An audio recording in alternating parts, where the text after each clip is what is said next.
Michael Contesti worked at the youth home at the age of 20. Michael, what life lessons did you learn while working there? Well, that's a great question. You know, in life, there are many lessons to be learned. My father and mother both passed down many different types of opportunities or just things to think about when you're out in life. The biggest thing is that there's more out there than just you, and we all have to be a servant when out in society. The biggest thing that I think sticks with me to this day is that oftentimes what you think you see in life isn't necessarily what it is. What I mean by that is there's people out there, there's a lot of emotions that go on, but why are they acting that way? Can you share an experience you had that taught you one of these life lessons? I got called to a classroom that there was a young man and he was being unruly. Now, it's not the first time that this person has done that, but it's the first time that I went and seen him. When I got to the room, the teacher, she was petrified. The kid was loud and animated. He was cussing and he was pushing things over.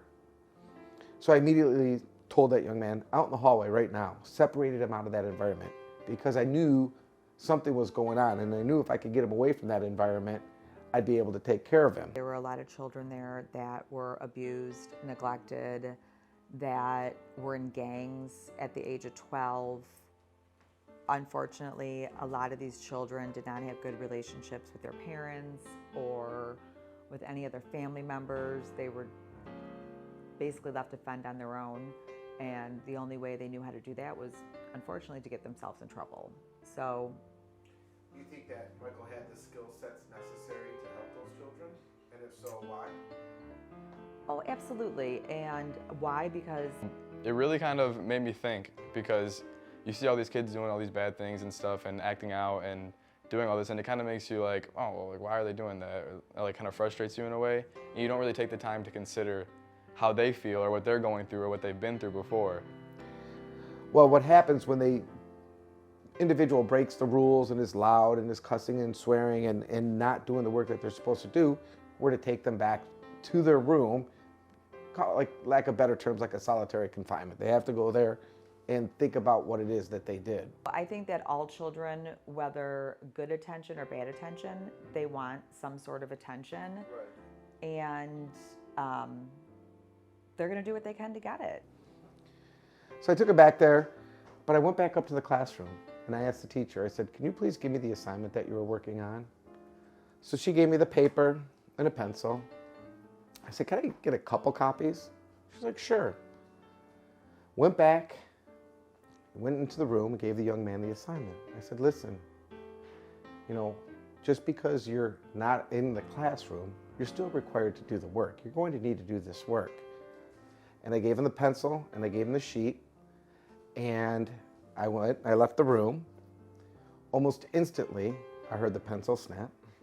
Almost instantly, I heard the paper rip, and he shoved it under the door. You really don't know the half of things sometimes. You really don't. Like, well, this isn't good. You know, what kind of lesson is this that I'm teaching him? You know, he needs to do his work. So I went back and gave him another piece of paper and another pencil. But this time, I decided that I would sit next to him. And at this point I said, all right, let's do the work together. You need to do the work. You need an education. And I asked him simply, what is the first question? Can you read the first question to me? Now this kid, with all that bravado in the classroom, when I looked in his eyes, they started to well up. He started to cry. And I thought to myself, why is he crying? And then it hit me. I asked him, can you read? And he said, no, I don't know how to read. It broke my heart. He was 14 years old. How can people use the lesson in this story in their everyday lives? Did you watch the news in the last month or last year? Have you gone to social media and not seen what's going on? People need to do this every day. When you look at it, whether it's politics, whether it's race, whether it's religion, it's in the headlines all across the board.